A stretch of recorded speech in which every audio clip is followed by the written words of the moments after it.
श्री गुरु चरण कमलेभ्यो नमः। मातृपितृ चरण कमलेभ्यो नमः। नमस्कार मित्रों, मैं डॉक्टर नरोत्तम शर्मा आपके अपने YouTube channel doctor Narottam Sharma में आपका हार्दिक स्वागत करता हूं। मित्रों, आज मैं फिर होम्योपैथी के साधकों के लिए, होम्योपैथी के चाहने वालों के लिए एक और दवा लेकर के उपस्थित हुआ हूं और वो है ड्रोसेरा रोटंडीफोलिया। मेरी कोशिश है कि मैं इसके ज़रिए होम्योपैथी के सिद्धांतों और दवाओं को सामान्य जनमानस तक पहुंचा सकूं, जिससे मानव कल्याण व आरोग्य का पुनीत कार्य हो सके। मित्रों, ये एक कीटभक्षी पौधा होता है ड्रोसेरा। तो मित्रों, इस पृथ्वी पर दो तरह का जीवन होता है। एक जो अपना भोजन खुद बनाते हैं और सरवाइव करते हैं, और दूसरे जो दूसरों पर डिपेंड होते हैं, जिसे हम पैरासाइट या परजीवी बोलते हैं। परजीवी, पैरासाइट, या दूसरों की जान लेकर के या दूसरों पर आश्रित रहकर दूसरों को खाकर अपने आप को जिंदा रखते हैं, जैसे लायन है, टाइगर है, इस तरह के जीव। अक्सर जो अपना खाना खुद बनाते हैं और अपने आप को सरवाइव रखते हैं, इस कैटेगरी में प्लांट्स आते हैं। पर आज हम जिस प्लांट की बात करेंगे वो हर्बीवोरस है। क्या है? हर्बीवोरस, यानी हर्बीवोरस नहीं है, यानी ये तृणभक्षी या शाकभक्षी नहीं है, बल्कि वो कार्निवोरस है। क्या है? ये नहीं है, बल्कि क्या है? कार्निवोरस, यानी मांसभक्षी, भक्षी या मांसाहारी प्लांट। ये ड्रोसेरा क्या है? एक कार्निवोरस प्लांट है, मांसाहारी प्लांट है, यानी जो दूसरों को खाता है, जो छोटे छोटे कीट पतंगों को खाता है, यानी उसका सर्वाइवल उन छोटे इंसेक्ट्स पर डिपेंड है, यानी ये कीटभक्षी पौधा होता है। इसलिए या तो ये ड्रोसेरा का पौधा उस इंसेक्ट पर जाकर पकड़े, या यदि वो स्थिर पौधा है तो हिल नहीं सकता है, तो उसमें कुछ ऐसे गुण हो कि इंसेक्ट उसकी तरफ अट्रैक्ट हो। लेकिन ड्रोसेरा के पौधे की खुशबू तो इतनी अच्छी नहीं होती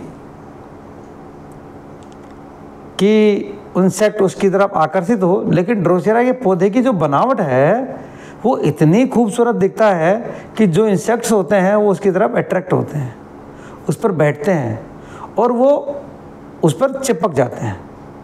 क्योंकि जो ड्रोसेरा का पौधा होता है उसके राउंड शेप के पत्ते होते हैं, उनका आकर्षित करने वाला कलर होता है, उसमें बड़े बड़े रोए होते हैं, और इन रोहों से एक चिपचिपा पदार्थ निकलता है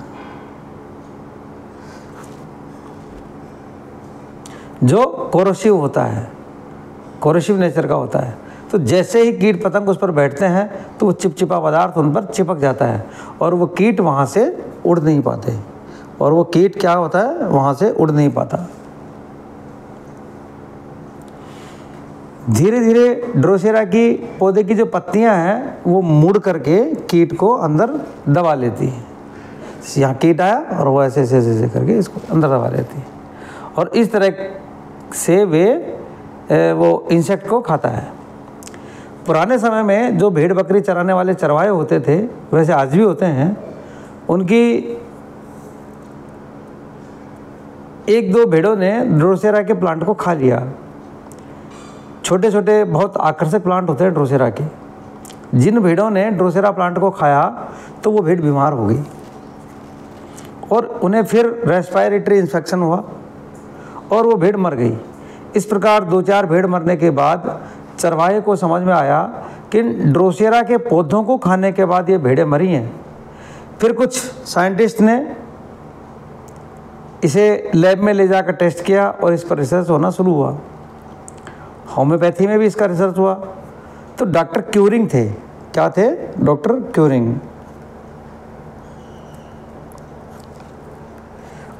उन्होंने एनिमल्स पर इसको प्रूव करने की कोशिश की। मित्रों, बिल्ली एक ऐसी प्रजाति है जिस पर टीबी के बैक्टीरिया का बहुत कम असर होता है, यानी टीबी के लिए उसका रेजिस्टेंस पावर बहुत अधिक होता है। और उन्होंने बिल्ली पर ये एक्सपेरिमेंट किया। उनकी दोनों बिल्लियां उस एक्सपेरिमेंट में मर गई। एक बिल्ली के लंग में ट्यूबरकुलर रीजन पाया गया और दूसरी बिल्ली के पेट में, स्प्लीन में ट्यूबरकुलर रीजन पाया गया। इसलिए एक बात इससे पता चली कि जब इससे होम्योपैथिक दवा बनाई गई तो ये ट्यूबरकुलोसिस के अगेंस्ट बहुत अच्छा रेजिस्टेंस पावर डेवलप करने में मदद करती है। जब भी ड्रोसेरा का नाम आता है तो होम्योपैथी में वूपिंग कफ होता है ना,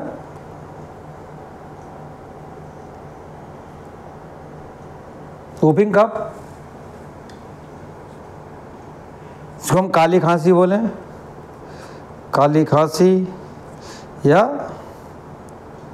कुकर खांसी। इसके लिए सबसे ऊपर यदि किसी दवा को रखा गया है तो इसे रखा गया है ड्रोसेरा को, वो वूपिंग कफ के लिए, कुकर खांसी के लिए। यदि वूपिंग कफ जो कुकर खांसी हुआ तो इसको सबसे पहले ज़हन में नाम आता है इसका, ड्रोसेरा का।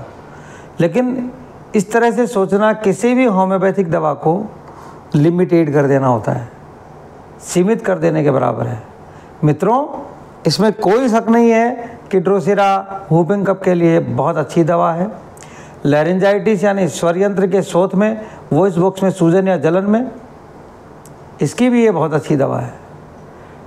ट्यूबरकुलर लैरिंजाइटिस के लिए भी अच्छी दवा है।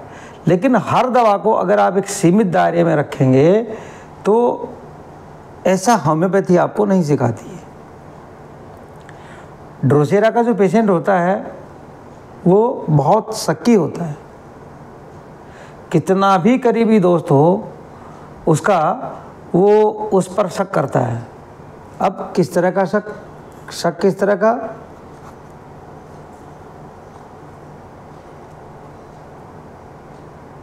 शक ये कि ये मेरे अगेंस्ट फ्रॉड कर रहे हैं, ये मुझे कहीं फंसा देंगे या ये मुझे पॉइजन दे देंगे, ये किसी पे भरोसा नहीं करता। ड्रोसेरा से जब भी दवा ड्रोसेरा बनाई गई तो उसमें ड्रोसेरा के पौधे में फंसे हुए कीट की तरह की भावना उसमें आ जाती है। जैसे ड्रोसेरा के बीच में जो कीट होता है ना, वो फंसा होता है, ठीक ऐसी ही भावना मतलब उस व्यक्ति में आ जाती है। उसे ऐसे लगता है कि मैं चारों तरफ से अपने शत्रुओं से घिरा हुआ हूँ, मेरे ऊपर आजू बाजू आगे पीछे चारों तरफ मेरे शत्रु हैं और ये मुझे लगातार तकलीफ़ दे रहे हैं। मैं चाहता हूँ कि मैं थोड़ा रेस्ट करूँ, लेकिन इनकी इन हरकतों की वजह से मैं रेस्ट नहीं कर पा रहा हूँ। ड्रोसेरा पेशेंट की ऐसी फीलिंग होती है। उसे लगता है कि लोग मुझे धोखे से फंसा देंगे, मैं इनके जाल में फंस जाऊंगा क्योंकि ये लोग मुझसे ज़्यादा बड़े और पावरफुल हैं। उसे लगता है कि मैं ये सारी चीज़ें हैंडल नहीं कर पाऊंगा, इसलिए दोस्तों पर भरोसा नहीं होने के बावजूद भी वो दूसरों का सपोर्ट लेना पसंद करता है, क्योंकि उसे ऐसा लगता है कि ये स्ट्रेसफुल सिचुएशन या यह ट्रैप सिचुएशन, फंसाने वाली स्थिति को वो अकेले नहीं तोड़ सकता, वो इससे बाहर नहीं निकल सकता। इसलिए शक्की होने के बावजूद, भरोसा न होने के बावजूद भी वो दोस्तों की मदद लेना पसंद करता है। इसे पैरानॉर्मल फियर्स यानी बिल्कुल असाधारण भय या किसी अन्य शक्ति के भय से वो ग्रसित रहता है, तो उसको पैरानॉर्मल फियर्स भी आते हैं।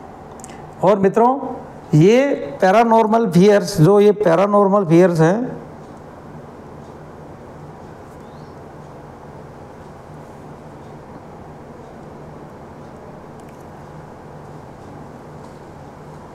अक्सर रात को ही आते हैं। ये जो पैरानॉर्मल फियर है उसको अक्सर रात को ही होता है ये फियर, इसलिए शाम को या रात के वक्त इसकी एंजाइटी फियर बढ़ जाती है। उसे फोस्मोफोबिया यानी भूतों का डर लगने लगता है, इस तरह के डर उसको लगते हैं वगैरह वगैरह। जब ये अपनी परेशानियों से बहुत ज़्यादा तकलीफ़ में आता है तो उसको सुसाइडल थॉट्स आने लगते हैं। क्या आने लगते हैं?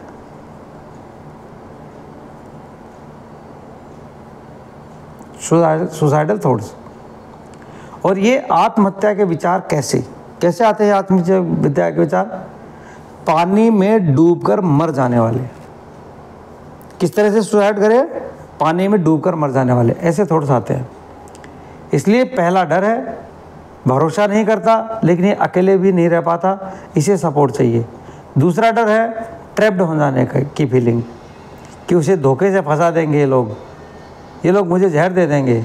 तो इसे एक घुटन महसूस होती है कि मैं चारों तरफ से शत्रुओं से, धोखेबाजों से गिर गया हूँ। इस प्रकार के घुटन मैं इस घुटन से निकल नहीं पा रहा हूँ और मेरे शत्रु हैं वो बहुत स्ट्रॉन्ग हैं। अब इसे खांसी हो जाती है, घिरा हुआ, constricted feeling. There is constriction in lungs, chest and abdomen. उसको चेस्ट में, लंग्स में और एब्डोमेन में कंट्रैक्शन महसूस होता है। तो ड्रोसेरा के कफ में, तो मित्रों ड्रोसेरा के कफ में गले में ऐसा लगता है कि यहाँ कोई चीज़ रेंग रही है। क्रावलिंग सेंसेशन, टिंगलिंग सेंसेशन, इसी सेंसेशन की वजह से ही उसकी खांसी एक्साइट होती है।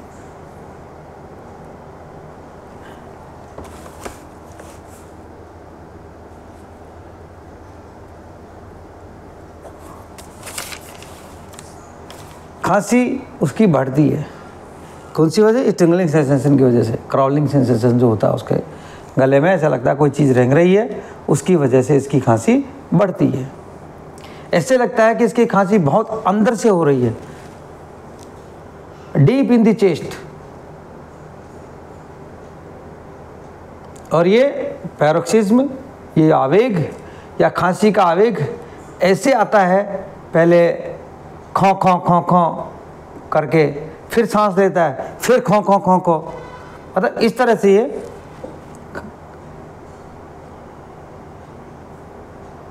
पैरोक्सिज्म कंटिन्यूअस होता है। ये आवेग लगातार उसको इस तरह का आवेग आता है, पहले खौं खौं खौं खौं, फिर लंबी सांस, फिर खौं खौं खौं खौं, इस तरह का कंटिन्यूअस आवेग उसको आता है।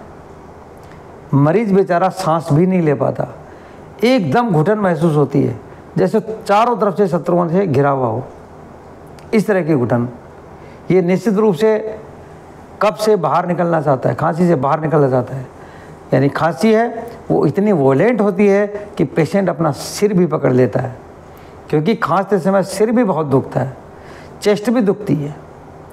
कॉन्ट्रैक्शन की वजह से, लगातार खांसने की वजह से पेट भी दुखता है, यानी पेट आम जाता है ना, खांसते खांसते पेट आम जाता है। जब लैरिंक्स का स्पास्म हो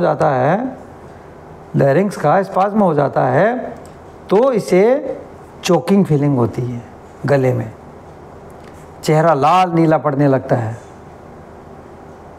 सामान्यतः ड्रोसेरा का चेहरा पीला होता है, लेकिन चेहरा थोड़ा गर्म होता है, हाथ पैर ठंडे होते हैं, लेकिन गले में लैरिंक्स का स्पास्म होने की वजह से ऐसे लगता है कि चेहरा लाल हो गया है।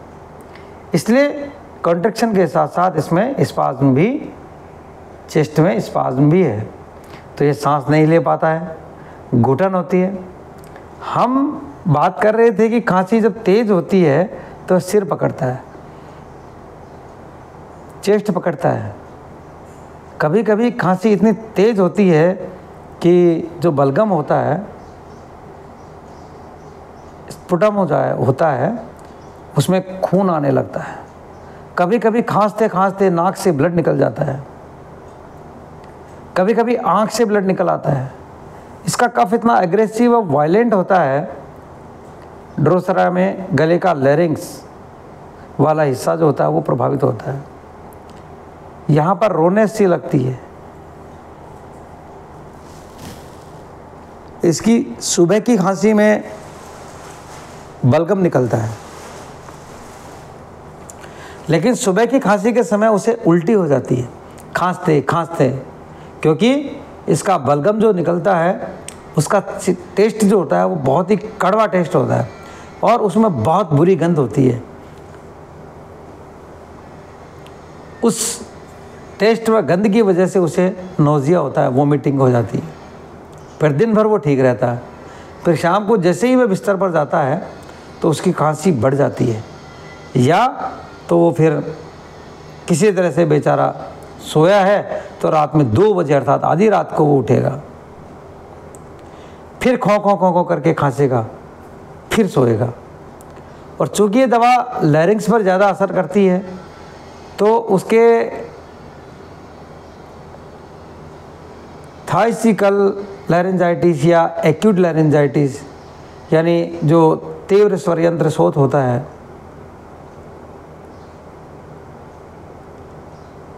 उसमें भी ड्रोसेरा काम करती है।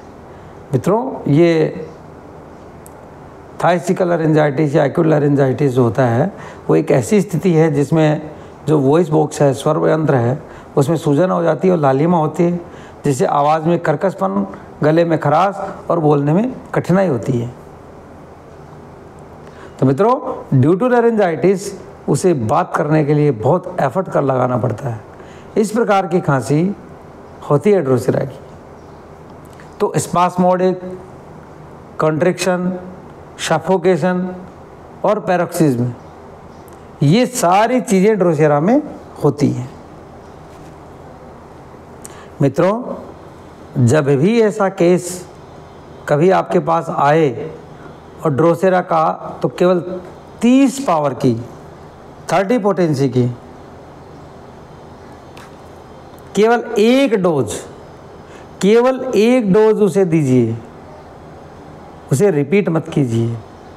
Wait for the good result, वो रिजल्ट देगा,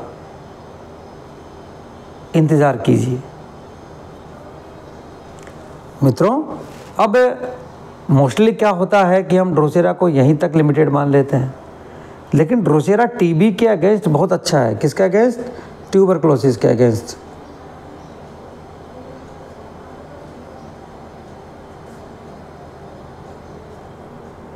बहुत अच्छा है, अगेंस्ट बहुत अच्छा रेजिस्टेंस पैदा करती है टीबी के अगेंस्ट। तो कोई अस्थमा का पेशेंट आए जिसमें हिस्ट्री में ट्यूबरक्लोसिस मिले तो ड्रोसेरा को भूलना मत। हिस्ट्री में ट्यूबरक्लोसिस हो और ड्रोसेरा का पेशेंट आपके पास आए तो ड्रोसेरा को मत भूलना।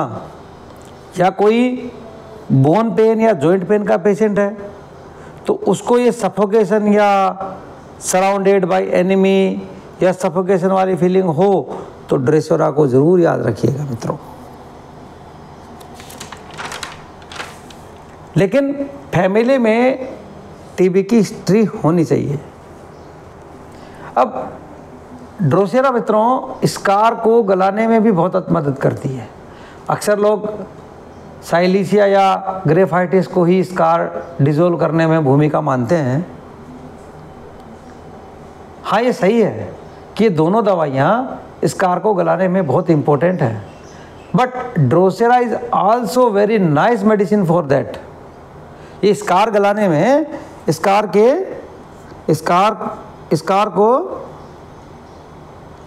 डिसॉल्व करने में हम ये मानते हैं कि साइलीसिया और ग्रेफाइटिस ही है, लेकिन ये ड्रोसेरा भी बहुत अच्छी दवा है स्कार को डिसॉल्व करने में।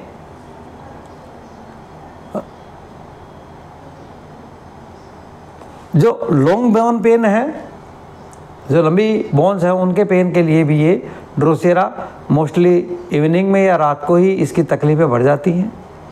ड्रोसेरा में मुख्यतः यही चीज़ें पाई जाती हैं, पर ये मेन चीज़ जो ट्रैप्ड फीलिंग है या जो चोकअप फीलिंग है या सराउंडेड बाय एनिमी फीलिंग है, उसको मत भूलना मित्रों। क्योंकि ये ड्रोसेरा की मेन फीलिंग है, मुख्य पॉइंट है इसका। एनिमी से घिरा हुआ और स्ट्रॉन्ग एनिमी जिनका वो कुछ नहीं बिगाड़ सकता, ये फीलिंग ड्रोसेरा में रहना ज़रूरी है, चाहे बीमारी कोई भी हो। हाँ, हिस्ट्री में टीबी हो उसे भी याद रखना। मित्रों, जो मुझे संक्षिप्त में ड्रोसेरा के बारे में व्याख्यात करना था उतना मैंने किया है। आपको कोई सुझाव देना है तो कमेंट ज़रूर करें, मुझे अच्छा लगेगा। मित्रों, मेरा यह प्रयास अच्छा लगे तो वीडियो को लाइक शेयर करें और चैनल को सब्सक्राइब करें, और कृपया प्लेलिस्ट में जाकर अलग अलग विषयों पर वीडियो ज़रूर देखें। हाँ, एक और ज़रूरी बात, समाज हित में अपने मित्रों और रिश्तेदारों को इसे फॉरवर्ड करें ताकि वो भी होम्योपैथी के इस सुंदर संसार से परिचित हो सकें और लाभान्वित हो सकें। नमस्कार, जय हिंद, वंदे मातरम, जय भारत।